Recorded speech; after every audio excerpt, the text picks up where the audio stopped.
Wait, what? This isn't the thumbnail. Oh, you want me to do the video first and then the thumbnail? Oh, okay, sorry about that. Yeah, no, we'll do it that way. That's fine. Hi, guys. My name is Pete, and I am an analysis addict. I'm so sorry, audience. For too long now, I've been subjecting you to 17-minute hand analysis, equity and EV gizmos, range explorer graphs at a solver, and weird frequencies with RNGs. But no more. Well, at least not for today. Actually, I'd prefer if you did a pile solver because how are we supposed to trust your advice unless you can prove it with the solver? Because today I am going to give you the pure dopamine hit that you've all been waiting for. 50 hands in one video. I basically don't stop talking. This is what you need. This is what you like. Let me know in the comments how many hands I should do next time. Should I do 100 hands in the next video? Are you going to subject me to that? Let me know. Now enjoy the action. Let's go.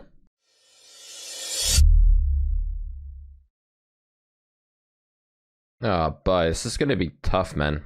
50 hands? 50 hands? Really? We can try and do this in like 25 minutes. That's 30 seconds a hand. Let's go. King 9 of clubs in the big blind. Open from the button 2.4. We go ahead and make the call. Ace 9 deuce, just going to be peeling the c-bet 100% of the time with this hand. No raise on the turn, it goes check. B75, a really standard call by us on the 10 of spades river. We check and face an overbet. I think you could go either way with this one. The king of clubs is actually a positive blocker here. Villain will not be following through with the king of clubs in their hand if they know what's going on theory-wise. The 9 is an okay card. Obviously an ace would block more value combos, more two-pair combos, so I think it's fine to let this one go. In general, this is not a texture that I think is that overbluffed. There's quite a lot of value hands here that button can have, ranging from all two-pair sets and 4-5 suited. So I think the fold is fine, but I wouldn't hate a call there. Queen 10 now in the cutoff. We go for an open.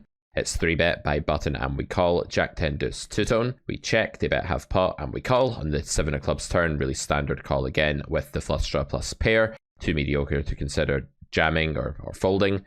And on the 5 of clubs river, we check. Plenty of bluffs that can fire here with the ace of clubs and a king, ace of clubs and a queen, things like that, as well as some value bets that we beat, but this time villain checks back with ace 10, which feels like, I don't know, a little bit too thin on the turn maybe, but otherwise okay. I'm not really sure ace 10 can go for two largest bets here. Feels like a bit of a merging mistake, especially on a card that's not that good for villain's range. So villain has gone a bit wrong there, but we unfortunately don't make any more on the river. Jack 8 off on the button, we go for the open. I'd always open this with weaker players at the table. I think it's super important. We bet small here.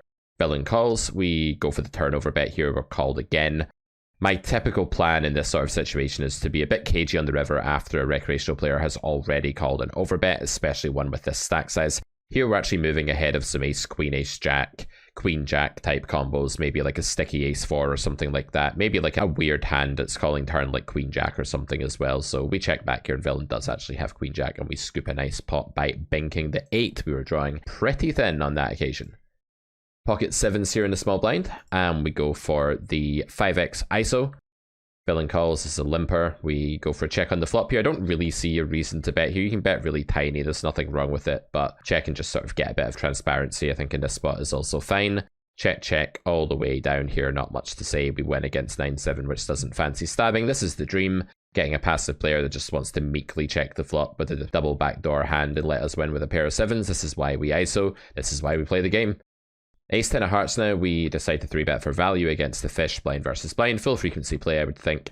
We c-bet small on king 9-3, we pick up a call. I like not to c-bet the turn with this one. I don't think it's horrendous to bet again here. It's pretty close, you could go either way. And when they lead the river, we are folding. Ace king of spades here in the cutoff, we open. Pick up the call and the flop's going to go check, check. We're going to check back really often on 6-3 deuce. This is one of these boards that people can build donk leads on, but they tend not to, weakening their range. On the turn, really easy call. This is going to be led a lot. It's going to be overstabbed. I believe this is just a fantastic bluff catcher. We decide to peel king river and we go for the large but not quite pot size bet. Villain does make the call on this occasion with 5s and we scoop a nice one. Pocket 7s, we go for the 3-bet here against an under the gun reg. Note we're a little bit deep in this hand. They call and we flop a bolt. Happy dates. They check and we go for B60. Using 60% pot in all of these spots because our overpair region is just doing really well on a board like 4-7-4 in these positions. Villain peels, we get the 3 of clubs. This is a card I'd slow down on quite a lot. You can definitely go either way here. You can check and start slow playing at this SBR with this hand. No problem with that at all. Or you can keep betting. Decided to keep betting and just pick a sizing that I'd be building around strong overpairs like jacks plus. So bet the 7s here, get called, nothing to say. Obviously we're all in on the river, and we are fortunate enough to run into the ace 8 of diamonds, which I think if it gets to this node in this way, then it is going to be a pure call off on the river, blocking absolutely none of my bluffs and just blocking a ton of value bets with the ace and unblocking all of the king, queen, king, jack, king 10, queen, jack, queen 10 suited hands that are bluffing here. So really easy call down by villain. I think both players played this hand fine, although the ace 8 pre is a little bit loose against the 3-bet. Ace queen off on the button here. We go for a 3x ISO 3-bet on 5-6-3. Gonna do a load of checking back here. I don't hate a big bet either. Decide to check this time. We face this. I'm not convinced by this, honestly, from a recreational player. I think this is going to be pretty wide, just opting to bluff catch quite aggressively here. I think they start with too many hands. They're probably betting too many hands. And then on the river, this is a bit weird, to be honest.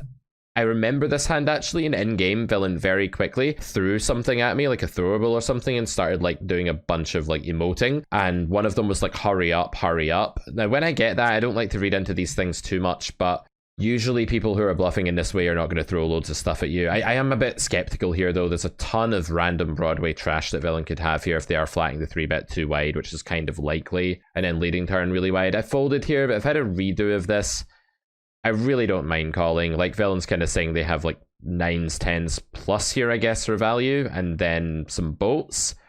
Yeah, I think something about the throwable antics just made me decide to fold here in game. I don't know. I don't really know if I can stand by it now. 6s in the hijack. We open, we get called. We go for a small c-bet, just using small bets on queen 9-6, although big betting would be all right as well. And on the 4 of clubs turn, we have an easy value bet, but not going to be going bigger than b75 on the flush card, which is going to polarize both ranges a bit and just equalize the nut advantage, meaning that we don't have as many unique hands that we hold a monopoly over that want to go ahead and build a gigantic pot anymore. We just lack the raw power of the overpairs that we had on a brick turn here, where we'd want to just exponentially increase the size of the pot. So we go for the smaller bet. Villain calls. Easy river triple here. Just go for another b75. Don't get paid off this time. No worries. Queen 10 of clubs in the cutoff. We get 3-bet pretty large by small blind. Still going to make the call with this hand. I did not mean to show you small blind's hand. I guess we're looking at this hand from small blind's point of view. So small blind decides to 3-bet with ace king of diamonds here and flops a flush. They decide to get tricky trappy and slow play their flush. Villain checks back. They decide to get tricky trappy again and slow play their flush on the turn. I actually don't mind this play.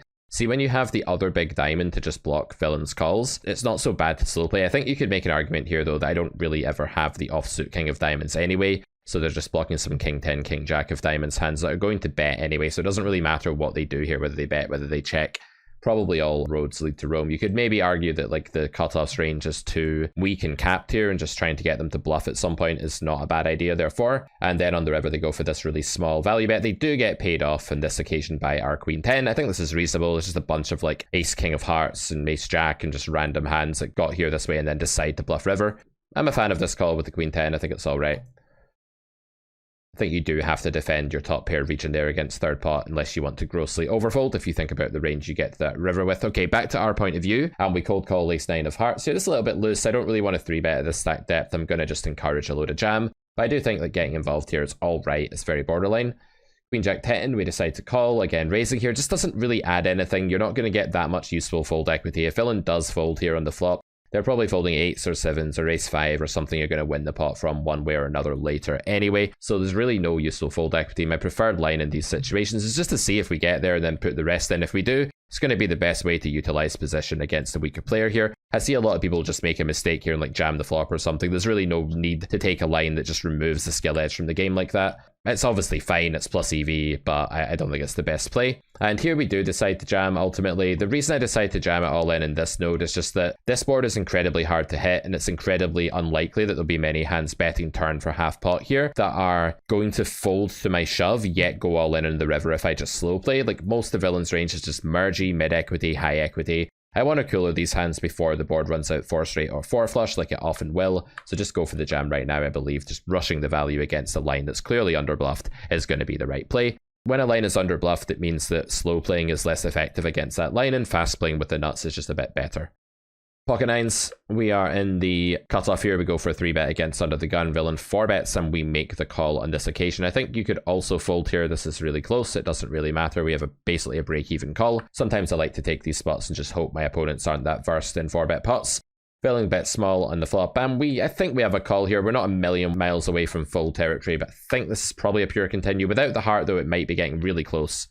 On the turn, villain goes all in, which is really not a thing on a 3-flush turn. Our range is just too polar for this to make much sense now. We have a lot of really easy calls like sets and flushes and overpair plus heart, and then a lot of really easy pitches as well, like this hand. So this is just not the right sizing by villain, but oh well, that's going to happen in a soft game. We go for the open with ace king off here, called by big blind, and we decide to bet small on the flop. We are peeled on the turn. I usually drop my sizing on a turn like a 6 and just avoid overbetting.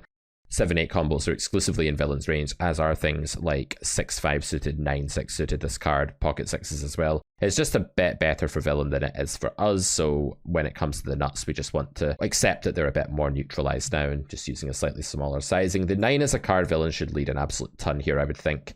Just very much a card that's in their range all the time, but barely in ours. I don't think people do lead here though with their 9x, so win check 2. I think there's just too much 9x in this range now for us to value bet. Yeah, okay, maybe they lead sometimes, maybe they pay off some weaker races here if we value bet, but I think all in all, unless you're against someone really face up and passive, this is probably just a check.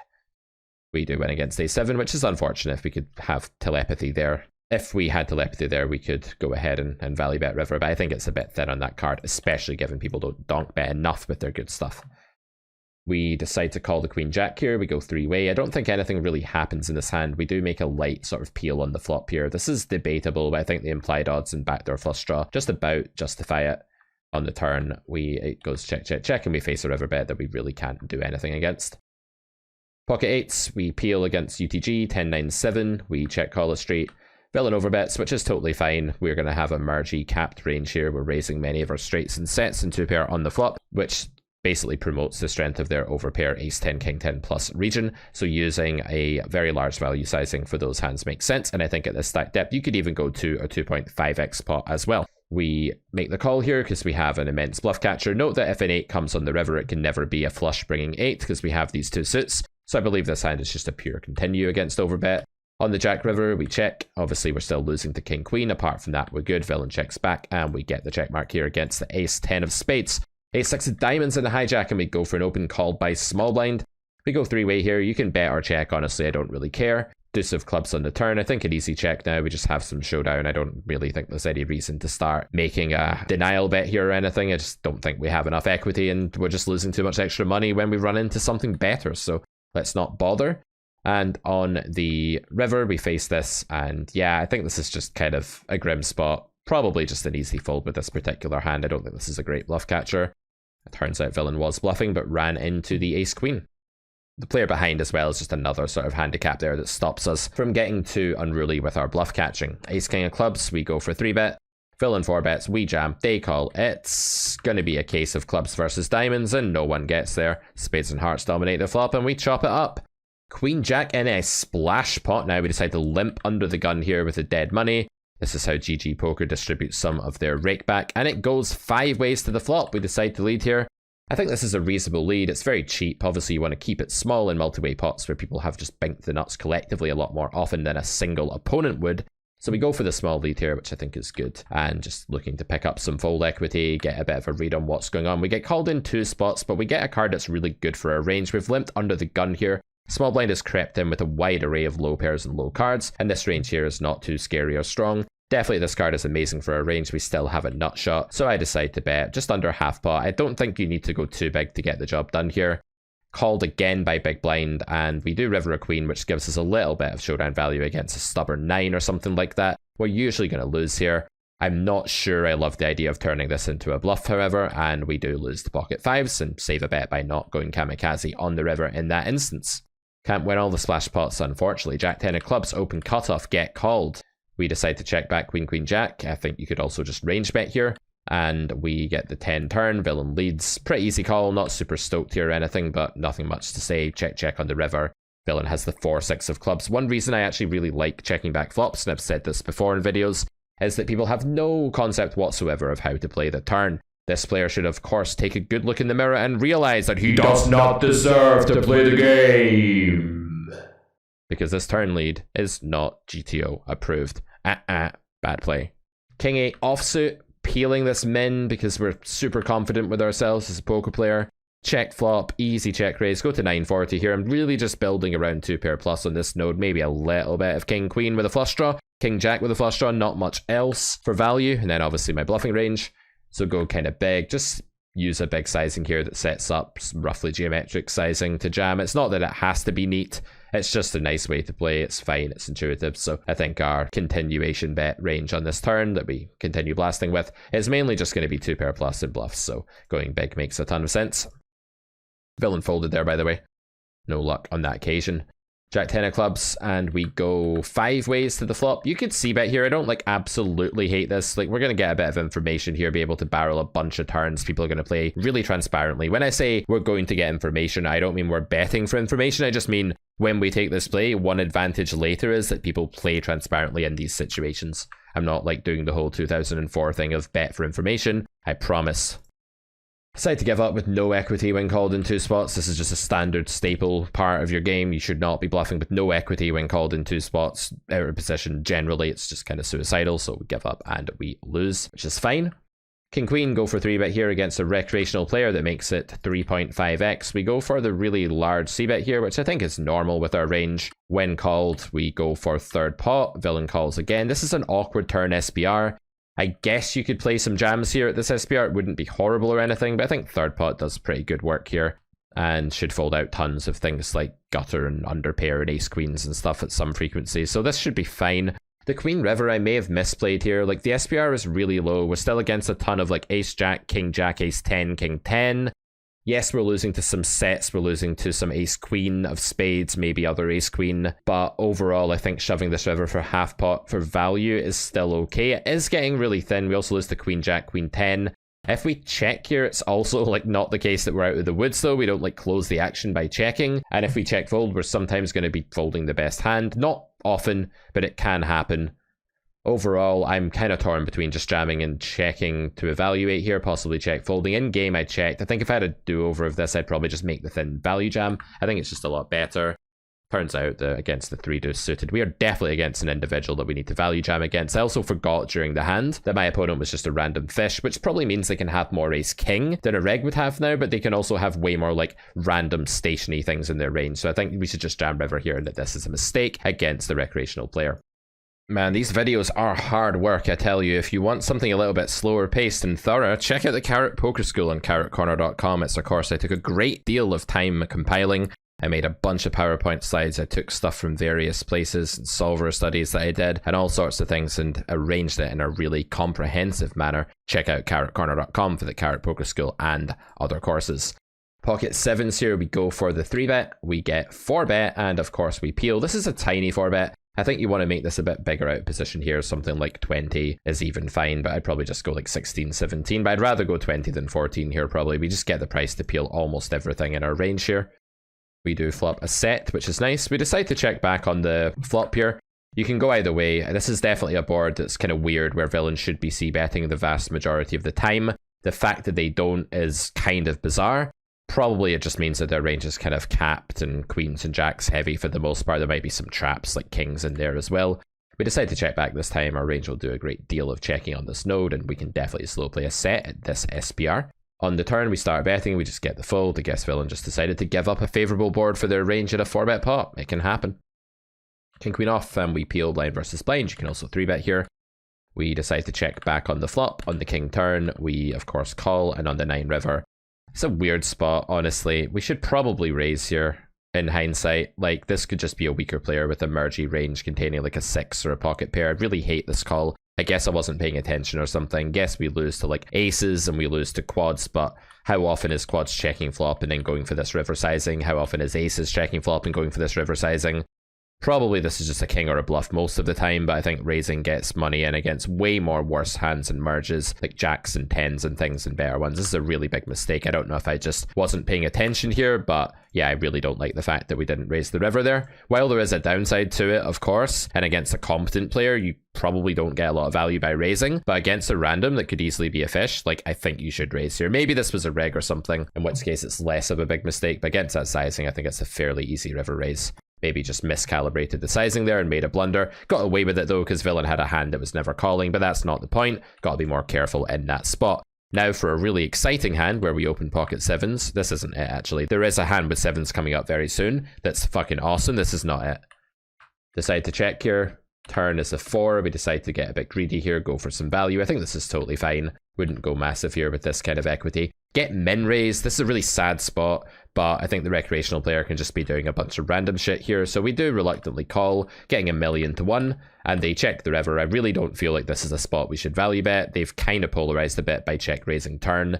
They're going to have some flushes here. They're going to have some straights. I don't see that many worse hands calling. It's not impossible they have a set or something, but I think this value bet would be too greedy. And yeah, they do just have the random slow played nut flush, so opt to check that one back, which I think is fine. Ace King of Hearts here, and we go for the 3-bet. We are called, and on Queen 9-4. I'm going to do a lot of betting, but I decide to check back this time, which is fine. Decide to bet the turn kind of big and just get it through. 10-8 on the button, another one of these hands. I'll just open whenever I think I have a skill edge. It's just going to swing positive. Check back on the flop here. Bet and check are both fine. Easy turn call, and on the river we have a fold against pot. The EV of that turn call is being able to bluff river, some implied odds by getting there, sometimes hitting a 10 or an 8 and just showing down the best hand. Ace 8 off, we peel, and on Ace 7-7 we call a bet, then we call another bet, and then on the river we face an overbet on a triple Broadway run out. There are some bluffs here. We really don't want the 8 though. I think 8-9 and Jack 8 are going to be possible bluff combos. So yeah, I think overall this is just not really the right kicker to call with. It's also kind of difficult not to underbluff unless you're betting like a bunch of underpair on the turn or something. It's going to be kind of hard not to underbluff on a node where you just have a fistful of trips, straights, and bolts, and you can overbet all of them. Villain's range on a text like this is swimming in value combos. It's easy to underbluff this, and I don't think we have the right card to bluff catch, so I let this one go. Queen Jack of Spades now in the small blind, and we decide to cold call. We could also 3-bet, but sometimes I mix this in, especially with a weaker player in the big blind. 5-5-4, we check. Don't think anything really happens here. Multi-way pots, you just got to be a bit more straightforward for the most part. King Jack of Hearts, we open, we go 3-way here. Could go for a small bet or a check on the flop. In this instance, we check call. Turn a flush draw, but it does not materialize. Think it's too thin to bet river here. And after it goes bet call, pretty easy fold. Someone has a set, someone has top pair. Good that we got out the way. 6-7, we peel the big blind, Queen 4-4. Gonna do a ton of bluffing here. I open it up with B75. Building my betting range in these float flop spots. My friend James hates it when I say that. He's an old school dinosaur and thinks it should be called stab flop. But anyway, when we float bet the flop like this, we are going to be building our betting range for a large sizing around the Queen and the 4 for value, and then a whole host of bluffs such as this Exhibit A right here. Villain calls, and we go, of course, for the 2x pot on the turn, just saying that we have a 4 now, basically, and asking Villain if he would like to gamble with us, and he declines, so we take the pot. Nice. Use 2x pot, by the way, when you're building your betting range around trips, and you're super deep. Why the hell would you not bet big? See, if you bet like 60% of the pot here, yes, you guessed it, you don't deserve to play the game. Yes, that's right. Sorry about that, but it's true. Pocket potatoes. 3-bet, big blind versus small blind, 9-4 deuce. Go for the large bet. We get called. 4 turn. Villain leads. What the hell is going on? Random recreational city. That's what's going on. We call, leaving their range super wide. This is going to be the best river bluff catch in the world. Their range is so stupidly wide and silly here. They have so few combos of 4x. This is just FOS, full of shit. Sometimes they've rivered the straight on this card, which kind of sucks. But of course, we're not going to fold the river even to pot. It's just a really good bluff catching node against a random erratic player. The player's line here really just defines their player type. So you're always want to bluff catch here. We run 6-5 this time. What are you going to do? You can cry about it, but doesn't mean you did anything wrong. And we go for the 3-bet here against a weaker player. When you're deep with a weaker player and you got 2 diamonds out of the same like rank almost, you just got a 3-bet, right? You just got to get in there with the suit connectors. Ace, Queen 4, we go for a little bet. Villain calls. We've got absolutely nothing here. Like, I don't really love following through on this turn against the recreational with absolutely nothing. Like, if I have a gutter here or something, totally fine to barrel, but opted just to give this one up for now and see what develops. But on the Jack River, when they've got tons of 5s, 6s, 7s, 8s, 9s, 10s in their range, and may even fold a hand like King Jack, Jack 10, Queen X, you're just going to have to go for a large bet. I choose slight overbet, which is a nice inflection point against the recreational. It tends to generate quite a lot of fold equity without being as big as it looks. So this is a really nice sweet spot sizing that you can use as a bluff against fish. We do get peeled here by the King Jack, but if you're never getting caught bluffing, then you're not bluffing enough, right? Come on, guys. You got to get caught sometimes. Otherwise, you're just not doing it right. If all of your bluffs work, you're not bluffing very well, my friend. We get 10 here at the stack depth and opt to just go tiny on the monotone board, which I think is fine. We decide to make another really cheap bluff here on the turn, just in the hope that our opponent wants to fold a bunch of the non-spade hands in their range, like the pocket pairs and ace-jack and king-jack without a spade and stuff like that. We do block a lot of them, but still, I think Villain's going to overreact to the small sizing here. When they call again, I decide that there's just a few too many like flushes now. People tend to overreact to this texture, so I opt not to jam the river, which I think is very prudent. Villain bets, and we have an easy fold. This was a winning session, by the way, like slightly. It was kind of up and down. There were a few getting stacked cases, a few stacking cases, but I think we won 2 buy-ins overall or something here. Peel the ace-8, pretty thin, but it's okay. They really shouldn't be c-betting here much, so I opted to make a cheeky float here with the ace of spades. This is definitely light, but I just want to punish this random lack of knowing what's going on. Check, bet, call, really standard, check, check, and we win against the jack-9 off. Sometimes weaker players are just absurdly wide, like their c-bet game is just completely out of line on boards that are not good for them, and I think folding here would just reward that strategy, so I like the flop peel. Pocket 7s, and we go for the small 3-bet. We get 4-bet, and we peel, because 7s are, of course, the walking sticks. They are, of course, one of the best hands to peel 4-bets with, because usually when you peel a 4-bet with pocket 7s, this happens. Quads, baby. Fucking quads.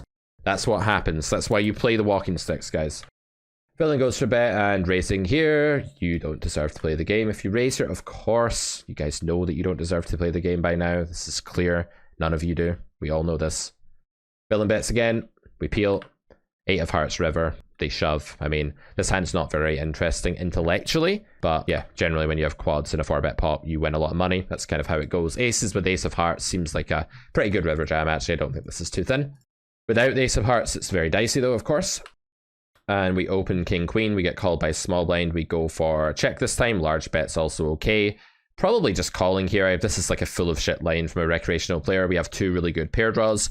We block some 10x. I just think they're leading way too wide, and we'll have opportunities to bluff rivers sometimes as well. We peel, we hit a king, we value bet, and we get the fold. People are just obnoxiously wide there, guys. Don't fold a really cool overcard pair draw bluff catcher like king queen. I know they lead ace-x sometimes, but that's why you just bluff rivers and stuff. If they check, it's going to be okay, I promise. It's going to be fine. Stop finding reasons to not put money in the pot. It's going to kill your career. It's going to ruin you. Stop it. Go ahead and face a donk bet from a reg. This is a regular, and this is a recreational. So this is already a little bit unnerving. Easy call. Let's leave the recreational player in the pot, see what can happen here.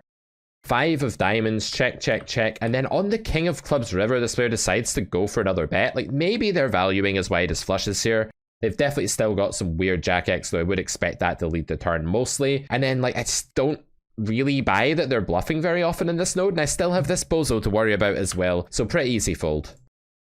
Ace jack of diamonds open, and off he goes to 11. We make the call. Queen 6-8 rainbow. Small c bet. I think we can just throw in a little raise here. I love this play. This play is a cash injection play. If you want to find out how to absolutely pillage the human beings in your pool very quickly and easily without even having to be clever or good at the game, check out cash injection at carrotcorner.com. It will turn bozos into winners, honestly. So what could it do for you? It could do a lot. We decide to give up the turn here with absolutely no equity. Usually when you raise the flop and then get peeled and you have absolutely nothing going on, you should check normally in game theory. Villain bets the river. We have an interesting decision here if they check, but it didn't materialize. We obviously fold. Ace 10 of clubs, we peel. 7-4 deuce, check, check. Ace turn, we decide to check call. Jack river, pretty easy check call, nothing much to say here. Villain could have gone bigger with ace king and missed out on a bit of value. That's what happens when you've not unlocked the overbet gear, guys. You just throw away money for no reason. King 10 offsuit, and we peel a hijack open. King 9-8, call flop half pot. 9 turn, this can be a bunch of random shit. River the 10, suck out on the king queen. Life is good, really standard hand though, not much else to say. Jack 10 open, Jack 3-4 can big bet or check. You can small bet too if you really want. Goes check, check. Turn is a mix of check and bet. On the river, we go for a large bet. We get paid off by the ace 4. Happy days. 7-6 off. Easy call. If you fold here, guess what? You suck. King 4 deuce. Villain goes half pot, and we call. Turn is a 7. Again, random, mergy, out of control. Nonsense line. Fucking nonsense. Call. Check, check. Win. Easy. Candy from baby. Easy stuff. Ace 9 off. Peel. Man, this is exhausting. I'm never going to get through all these hands. Why did I embark on this? What am I doing? Editor, terminate the video. Don't really. Leave that in though as a joke. We face 2.75 bigs here after flop goes check, check. I mean, we have a bluff catcher. Like, I'm still calling. Like, screw you. I have a bluff catcher. You're bluffing with tons of hands. Then this guy's like, oh, by the way, I've got like a nutty hand. Like, he checks back the flop, bets the turn big, then pots the river. He's basically saying like, oh, by the way, like, I either have a straight, a flush, or a 6, or I'm going like really thin now with my overpair or jack X. And okay, there's a lot of value combos here, but I have the 9 of hearts, I block flushes, I unblock bluffs with the ace, I basically block as many value combos as possible without having a flush or close to that. Without blocking bluffs either, by the way, because the 9 of hearts is not a hand that bluffs that often. It's more of a suited hands card than an offsuit hands card. So it's going to block some flushes without blocking like a ton of bluffs. The ace doesn't block any bluffs. I don't think villain bets ace high like this on these two nodes, and they check turn with that. So yeah, really nice bluff catcher. And I also just don't believe this guy. I just think he's full of shit. So I just decide to call and win. Seems good. King 10 of clubs. We open. We get 2 callers. Just done with this hand. This hand, who cares? 9-7 of diamonds. We peel in the big blind. Jack 9-4 with 2 spades. Easy call. 8 on the turn. This is not an overbet card for villain. Like, I have so much 10-7 and queen 10 here. See, when someone overbets on a card that's like really good for my range and I have a crappy hand like this, I'm just going to let it go. I feel like they're just strong here. They don't understand overbet textures properly, and they're just probably building around greed or really high equity draws, so they can just have it. Jack 8 of diamonds, we open hijack. This one is a loose open, but we have terrible players at the table, so it might be worth it. This is a loose peel, but again, we have awful players at the table. So hey, who's to say that it's not good, right guys? Let me know if you think it's okay in the comments. Ace King 4, check, big bet. This is a terrifyingly strong range, but guess what? When your fold equity goes down, jamming here is atrocious, your implied odds go up. These things are inversely proportionate, I mean. So easy call, I think, although it's kind of sad. It's not that far from a fold, actually, on the flop, which tells you a lot about how good we feel about life here with this hand. On the turn, it goes check. We bink the flush in the river. Easiest all-in you've ever seen. Villain calls rather quickly with the ace-king. If you don't go all-in here, don't deserve to play the game. Jack 7 of hearts. Open, call, king 4 deuce. Small bet. Call. Check. Bet. Call. Don't really care. I think you should probably give up with 2 hearts here, but it won't be the worst bluff in the world. The 10's going to add a little bit of fold equity. It's just going to be marginal, but yeah, probably don't do it. 10s, go for 3-bet, get 4-bet by a good friend of mine who was completely out of line on this hand and actually had king jack. We can't see his cards because we got bluffed, but he had king jack off. Completely frustrated that I'd won like the last 11 hands we'd played together and was really mad at me, so decided he would like go completely bananas pre-flop here. C-bet the flop, we have an easy call. On the turn, I don't know why I didn't like switch on to the fact that this player is probably just full of shit all the time, and I like made some GTO cave thought process like, Oh, I'm going to just continue jacks and 10s with a spade and a fold without a spade. Yes. Really what I should have said here is, oh, wait a minute, I bet this guy's like fucking 4-betting me with like the ace 3 off or something. You know, that's what I should have said. Not that wide, obviously, but yeah, I think this is a dynamic between the friends kind of spot that I didn't take full advantage of, but at least I've won 11 out of the last 12 hands we played together. I'll always have that on you. Hey, buddy, say hello in the comments, but don't you dare give away my screen name. Here we have a call, ace 9 of diamonds, we go 3-way. To the turn, I go for the bulbous overbet, the big fuck you to my opponents. I'm called by the button. No, I'm not. I'm raised by the button. And this sucks. Again, if your fold equity is very low, your implied odds are very high. So call and put lots and lots of money in if the river is a diamond. It's not. Check. What a surprise, he had a set. Shocking. Ace queen. Go for appeal here. We're going to go 3-way. King 10-4. Checks through. Jack turn. Betting for value, fish in the pot, leading out here, not relying on this player to do the pot building for me. And on the 3 of spades river, the ace of spades is such a key card on this node. Like, most of their flushes are nut flushes. Name me a flush they have here that's not the nut flush. Okay, queen 10 of spades. Apart from that, there's basically nothing. So this is just green light to jam for value. Unfortunately, they both realize what's going on. I'm not enough of a psychopath to have any bluffs on this node, which is probably just true. But who cares? People call anyway because lol set. So this time we don't get rewarded, but usually we'll get paid off a bunch there. King queen, and we face half pot. We go for the peel against the fish here. You can also raise and easy turn fold, I guess. 7-6 of hearts. We peel big blind, jack 7 deuce. They bet. We call 6 turn. We've turned 2 pair, we've made a boat on the river. I was a bit unsure here. I really did consider check raise because a 7, a jack, an overpair. These hands are all going to value bet. A bunch of things are going to bluff as well. There aren't that many combos of hands that pay this bet off that don't bet themselves. So now that I think about it, I think check raise might be a bit better. We did run into a 7 here, which was lucky with the ace of diamonds blocker. I mean, is there a better bluff catcher than that, my friends? I don't really think so. It's not even a bluff catcher. It probably beats value bets too. This is just an insanely winning call by Villain. Kind of a shame we didn't get the check raise in though. That would have been super nice because he's probably bet calling with that hand. Queen jack of diamonds, and we open, we get called, we flop it straight, just raise in the spot. Their range is so mergy. When they lead on ace king 10, they're not leading much air, and you don't really have to slow play. If they lead on like king deuce deuce and you have like king queen, sure, slow play. Let them hang themselves, let them catch up. This is a board where they already have a mergy kind of stupid range that you can just raise against. So we raise, they call. Turn, we bomb, we're deep here, so we're just going really big, setting up something close to geometric, but not quite, but that's fine, and Villain folds, so what can you do? Actually not really close to geometric, but we'll overbet jam the river anyway, it'll be fine. All the money's going in here. This guy's not getting away with losing minimum here with 2 pair or something like that. Ace king off, open, get called, go for a small bet, face this. This is close, I think you can fold or call here, it doesn't really matter. And then on the river, I think we're just winning against too many 7-5, 7-3, 8-5, random club hands, just random bluffs. So easy check, and we win against 9-5. Just no point turning our hand into a bluff there. While we're really low down in our range, we're far from at the bottom, and we just have too much showdown value to want to bet into this range that kind of polarized itself slightly on the turn. Not lots, but like Villain shouldn't be a leading turn with like pocket 8s, for example. So guys, I've just realized that I've reviewed like 55 hands, not 50. That's even fucking better. We sped up a bit there at the end.